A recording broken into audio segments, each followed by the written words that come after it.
ဒီမှာကြံခဲ့တယ်ကျွန်တော်သိရသလောက်ဆိုရင်ကွန်မိုလိုစစ်မစစ်ကိုစမ်းသပ်ရှင်တယ်ဆိုတော့အထီအောင်ကျွန်တော်သိရတယ်ဒီတမ3နဲ့မြေစမ်းသပ်မှာပေါ့မင်းတို့ PDF ကွန်မိုလိုဆိုတာမယုံဘူးပေါ့အဲ့လိုပုံစံမျိုးမရှိတာပေါ့မသိဘူးပေါ့လေဒါပေမဲ့တို့စမ်းသပ်ရှင်တယ်စမ်းသပ်ကျွန်တော်အမှအယောက်30ကြံခဲ့တယ်ကြံခဲ့တဲ့အယောက်30ဒီကျွန်တော်တို့ဒီဘက်ချမ်းမှာဒီလက်တန်ကွင်းဆက်စင်ရေးတွေပြီးရင်ဒီလိုဆက်လက်မွန်စတောင်းမြဝဟိုဘက်ကူးပြီးတော့တမင်းကုန်းတို့နန်ဇက်တို့လိုတိုက်ပွဲမျိုးတွေမှာကျွန်တော်တို့ပါဝင်ဆင်နွှဲခဲ့ကြတယ်အဲ့ဒီအချိန်တွေရှိတယ်အဲ့ဒီအချိန်တွေမှာဒီဘက်တချမ်းတစ်ဝက်ပဲပေါ့နော်ဟိုဘက်ဘုံမှုနဲ့ပါသွားတဲ့ကျွန်တော်တို့လူဟောင်းတစ်ဝက်တည်လဲဟိုဘက်ချမ်းမှာတို့လက်တန်ကွင်းဆက်စင်ရေးတို့ပါတို့ပါလာပေါ့နော်ဒါပေမဲ့တို့အဘက်မှာသွားပြီးတော့တခြားတိုက်ပွဲဖော်ဆောင်မှုတွေပြုလုပ်နေရတယ်ဒါပေမဲ့ကျွန်တော်တို့ဒီလူကွဲသွားတယ်ဒီဘက်မှာကျွန်တော်3လကျော်4လနီးပါးလောက်ကကျွန်တော်ဒီဘက်ချမ်းမှာဆက်စင်ရေးတွေမှာပဲကျွန်တော်ပါဝင်အဲ့ဒီ3လကျော်4လလည်းပြီးတော့ဒီနတ်သက်တမင်ကုန်းတိုက်ပွဲတွေပြီးတော့ကျွန်တော်တို့ဘုံညွန့်နိုင်ရှိပြန်ပြီးပေါင်းပေးတယ်ကျွန်တော်တို့ခေါင်းဆောင်ရှိပြန်ပေါင်းပေးတယ်ပေါင်းပြီးတဲ့အချိန်မှာကျွန်တော်တို့ပြန်ပေါင်းပြီးကြတယ်ဒီကြားထဲမှာကျွန်တော်တင်တဲ့တစ်ပတ်စင်ပေးလိုက်ပြီတင်တဲ့တစ်ပတ်စင်ကကျွန်တော်တမနဲ့ခွင်တယ်ပေါ့တမ3နဲ့တမနဲ့ကြားဒီဖြူးညောင်းမင်းလားအဲ့ဒီညောင်းမင်းလားကြားထဲမှာကျွန်တော်တင်တဲ့တစ်ခုပေးလိုက်တယ်တင်တဲ့ပတ်စင်ကျွန်တော်တို့ဒီယိုမနစ်စစ်ကြောင်းရဲ့ပတ်စင်တက်ပေါ့အဲ့တင်တဲ့တစ်ခုပေးတယ်ပေးပြီးတော့ကျွန်တော်တို့လူပြန်လဲစုဖက်မှုတွေပြုလုပ်ပြီးတော့ဒီမုံပေါ့မုံ990မုံရီဟိုးစဉ်တိုက်ပွဲကိုကျွန်တော်တို့ဆက်ပြီးပေါ်ဆောင်ကြတယ်အတိုက်ပွဲကိုပေါ်ဆောင်ပြီးအမှအောင်မြင်မှုကျွန်တော်တို့ရခဲ့တယ်စကန်အတွင်းကိုကျွန်တော်တို့3ရက်နီးပါးလောက်ကျွန်တော်တို့ထိန်းထားနိုင်ခဲ့5ရက်မြောက်နေ့မှာရန်သူရဲ့အစမတန်ဒီလေကြောင်းကနေစစ်ကူပေးမှုတွေကြောင့်ကျွန်တော်တို့ပြန်ဆုတ်လာခဲ့ကြတယ်အမှလည်းထိခိုက်မှုတွေလည်းရှိပါတယ်ရန်သူလည်းထိခိုက်မှုရှိသလိုကိုယ်လူတွေလည်းထိခိုက်မှုရှိအဲ့ကနေပြန်လာပြီးတော့မှကျွန်တော်ခဏတစ်ဖြတ်နားကြတယ်ပေါ့နားပြီးတော့တမတ်ဆုံးမနေမြေတွေမှာပဲကျွန်တော်တို့ area တွေမှာနေကြနေပြီးတော့ဒီနောက်ဆုံးဆွဲခဲ့တဲ့ပတ်လန်ရမျိုးစိုးစရက်ကြီးအတိုက်ပွဲမှာကျွန်တော်ပါဝင်ခဲ့ကျွန်တော်မျိုးစိုးမှာကျွန်တော်ပလန်ဒီကျွန်တော်တို့တာဝန်ပေးတာဒီမျိုးစိုးပေါ့မျိုးစိုးတရားကိုချိုးတယ်မျိုးစိုးတရားမှာပဲရှိတဲ့ရန်သူစစ်ကောင်စီတွေအင်အား40 50လောက်ရှိတဲ့ဒီတရားဂိတ်ကင်းကိုကျွန်တော်ဝင်ပစ်တယ်ကျွန်တော်အောင်မြင်ခဲ့တယ်ကျွန်တော်မစ်ရှင်နဲ့အောင်ကျွန်တော်တို့ပြန်လာနားပြီးတော့ကျွန်တော်ပြန်လ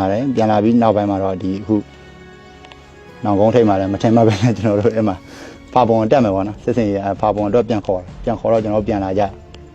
ြဒီတက်မှာနှစ်ကွင်ရင်းရှစ်ပေါ့ရင်းရှစ်တရားနဲ့ကျွန်တော်ပြန်လာပြီးရင်းကိုလာပူပေါင်းတဲ့အချိန်မှာလမ်းတစ်ဝက်မှာနောက်ကုန်းမှာတိုက်ပွဲရတဲ့တခါရန်သူအင်အားနော်အဲ့တော့ဘယ်လောက်အင်အား400နိနော်ထိုးတာတို့လေးရင်းတပြူပါစစ်ကြောင်းနဲ့ကျွန်တော်နဲ့တွေ့အဲ့တော့လည်းနော်ထိုက်တဲ့တော့အောင်မြင်မှုရခဲ့ပါတယ်တိုင်မှုတယောက်လည်းကြားတယ်ပြီးတော့တို့ရဲဘော်တွေ50ယောက်ကြားတယ်ကျွန်တော်ကြားတယ်အဲ့ဒီအချိန်အဲ့ဒါလည်းပြီးတော့ကျွန်တော်တို့တွေကူးလာပြီးတော့ဒီအခုရင်ကိုခွင်ထဲမှာရှိတဲ့ညောင်ကုန်းတို့နဲ့ရွဲပင်တို့မှာကျွန်တော်ခဏတာနားပြီးတော့ကျွန်တော်ချက်ချင်းဖာပုံတက်သွားအဲဒီဖာပုံတက်သွားပြီးတော့ဖာပုံပြပါမှာကျွန်တော်တို့တွေအောင်မြင်မှုတော်တော်များများလည်းရခဲ့ပါတယ်ဖာပုံပြပါလက်ရှိတော့သုံးတက်ဖို့အတွက်တော့တော်တော်လေးကြံသေးရပါတော့နည်းငယ်လောက်ပဲကြံတော့တယ်လို့ကျွန်တော်ကြားတယ်ကျွန်တော်ရဲဘော်ညီနောင်နဲ့မှကြံသေးတယ်အချိန်တွေကတော့ကျွန်တော်ရောက်ရှိသွားတဲ့အချိန်မှာတော့ရန်သူရဲ့စိုးမိုးကုန်းလို့ခေါ်တဲ့လက်နက်ကြီးကုန်းတစ်ကုန်းတော့ကျွန်တော်ရအောင်ယူခဲ့တယ်ပြီးတော့တိတ်မကြောက်ရပ်ပိုင်းတွင်းမှာပဲကျွန်တော်ရိတ်ခါကိုတောင်းနေရန်သူပြူသွားစကန်တွင်းရတယ်ကျွန်တော်ပေးတဲ့တတ်မှတ် point တွေကတော့ကျွန်တော်အကုန်လုံးမရှင်းအောင်မြင်ခဲ့ကျွန်တော်ပေးခဲ့တဲ့စကန်ကုန်းနှစ်ကုန်းလုံးကျွန်တော်ရအောင်တင်ခဲ့ပြီးတော့ကျွန်တော်အမှ4လ5လတန်ပြီးကျွန်တော်နေပြီးပြန်လာတဲ့အချိန်မှာလည်းအခုလိုမျိုး၆ကြီးနဲ့တန်ဝင်ဖက်တောက်ရည်အတွက်ကျွန်တော်တာဝန်ပေးတဲ့အတွက်ကျွန်တော်လက်ရှိတာဝန်ထမ်းဆောင်လက်ရှိဆက်အာဏာရှင်ပြုတ်ကျဖို့အတွက်ဆိုရင်တော့လက်ရှိအခြေအနေအထိဒါကိုကျွန်တော်တို့တော်လှန်ရေးရတော့ငယ်တယ်ပေါ့နော်အမှန်တမ်းပြောရမယ်ဆိုကျွန်တော်တို့ကဒီတိုင်းသားဒီမဟာမိတ်တွေလောက်တော့တော်လှန်ရေးတက်တာမကြည့်ဘူးကျွန်တော်တို့ကဟိုက290ရှိခဲ့တာဟုတ်ကျွန်တော်တို့ကဒါတော်လှန်ရေး4နှစ်ဆိုမိခင်ဝမ်းထွက်တဲ့ကလေးဆိုရင်တော်တော်ငယ်တဲ့ကလေးပဲလမ်းလျှောက်တက်ခါသားရွယ်ပဲရှိသေးတယ်ဒါပေမဲ့ဒီလောက်အနေထားနဲ့တောင်ဒီလောက်ထိတော်လှန်နိုင်တယ်ဆိုတော့ဒါဟိုပြောမယ်ဆိုရင်ကျွန်တော်တို့ထပ်ပြီးစူးစမ်းမယ်ဆိုရင်တိတ်မဝေးတော့တော်လှန်ရေးရနော်ဟိုဒီအခု4နှစ်တာကာလအတွင်းတော့စစ်ကောင်စီဒီလောက်တုံလုံး6ချောင်းအောင်ကျွန်တော်တို့လှုပ်ထားနိုင်အခြေအနေတစ်ခုရှိတယ်မြန်မာပြည်ထပ်ပိုင်းမှာဆိုလည်းဒါမြောက်ပိုင်းဟိုဘက်အနောက်ပိုင်းနေစီတယ်တော်တော်များများ PDF ပါဝင်တဲ့တိုက်ပွဲတွေကတော်တော်များများအောင်မြင်အဲ့လိုအခြေအနေတွေတွေ့ရတယ်ကိုညီနောင်တွေတိုက်တယ်ပေါ့နော်ဒါပေမဲ့တကယ်ကိုနဲ့ပူပေါင်းပြီးတိုက်နေတဲ့မဟာမိတ်ညီနောင်တွေလည်းထဲထဲဝင်ပြက်ပြက်သားသားတော်လှန်နေတဲ့အခုရှမ်းမြောက်တို့ဒီ KNA တို့ဒီအခုနောက်ပိုင်းဆိုလို့ချင်းဒါ AA တို့နော်အဲ့လောက်ထိဒီတော်လှန်ရေးကဟိုဒီစစ်ကောင်စီကိုအားလုံးကတနိုင်ငံလုံးကဟိုလက်မခံကြဘူးပေါ့နော်ရှုံချပြီးတော့ထဲထဲဝင်တိုက်နေကြတယ်အဲ့တော့ဒီတော်လှန်ရေးကခဏပြောသလိုအောင်မြင်မှုနဲ့ဆိုလို့ရှိရင်တော့တိတ်မဝေးတော့ပါဘူးကျွန်တော်ဒီဟာဇွဲရှိရှိနဲ့မလျှော့တန်းအဲ့ကျွန်တော်တို့တော်လှန်ကြဖို့လိုတယ်နော်အဲ့ဒါမျိုးတော်လှန်မယ်ဆိုရင်ကျွန်တော်တို့အောင်မြင်မှုပန်းနဲ့မြင်နေရ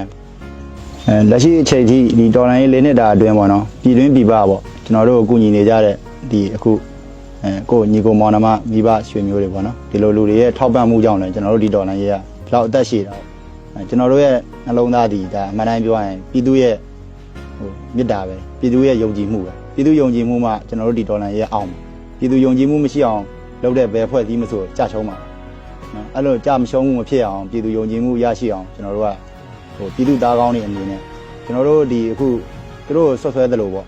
ဒါပြည်သူကိုရက်ဆက်တပ်ဖြတ်နေတဲ့စစ်တပ်ကိုကျွန်တော်တော်လှန်နေတယ်လို့သိထားပြီးကျွန်တော်တို့ဒီပြည်သူချစ်ခင်ယုံကြည်အားကိုးရတဲ့ပြည်သူရဲ့သားသမီးနိုင်ငံသားကောင်းတွေဖြစ်ကျွန်တော်တို့ဒီတော်လှန်မယ်ဆိုရင်ဒီပြည်သူကလည်းကိုယ်ယုံကြည်မှာပဲခုထောက်ပံ့နေတဲ့လူတွေဒီလည်းအဲ့လိုကြောင့်လည်းသူတို့မျှော်ကိုးပြီးကျွန်တော်တို့ထောက်ပံ့တာဖြစ်တယ်ကျွန်တော်တို့လောက်ရတဲ့အတိုင်းဒီသူတို့ကိုစော်ကားတာမျိုးဖြစ်စေရဘူးအဲ့ဒါမျိုးတော့ဖြစ်ဖို့လိုတယ်အဓိကချက်လာတယ်အဲ့တော့လက်ရှိပြည်သူအနေနဲ့ကျွန်တော်တို့ဆက်ပြီးတော့လည်းကူညီပါကူပြီးတော့ထောက်ပံ့ပေးပါကျွန်တော်တော်လှန်ရတယ်မကြခင်ပြီးတော့မှဖြစ်တဲ့အတွက်ကြောင့်လက်ရှိအချိန်မှာပါဝင်နိုင်မယ်ဆိုရင်တရက်တအားပေါ့နော်တနက်ကင်ပြီးတိုက်မှတော်လှန်ရေးမဟုတ်ဘူးပေါ့နော်အဓိကငွေကြေးကူညီတာပဲဖြစ်ဖြစ်နှုတ်ရတော်တကောင်လိုက်တော်တကောင်ပေါ့နော်ကျွန်တော်တို့ဒီမှာရှိနေတဲ့အချိန်ဒီရွာတွေမှာနေနေဒီကျွန်တော်ဆုံးမနေမြေ area တွေမှာရှိနေတဲ့အချိန်မှာလည်းကျွန်တော်တို့ထမင်းတနက်ကျွေးတာလဲတော်လှန်ရေးပဲနော်စာငယ်လေးပဲငါဘာပဲလှုပ်ဘာပဲလှုပ်ဒါဒီကျွန်တော်တို့တော်လှန်ရေးသမားတွေကိုကူညီနေသည်တိုက်နေနေတာတော်လှန်ရေးပဲတနက်ကြီးကင်ပြီးဝင်တိုက်မှမဟုတ်ဘူးတိုက်နိုင်ရင်တော့တိုက်တာအကောင်းဆုံးပေါ့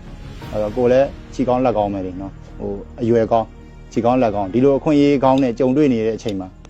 အားလုံးပါဝင်ကြဖို့ကျွန်တော်တို့ဖိတ်ခေါ်တာအဲ့လိုမျိုး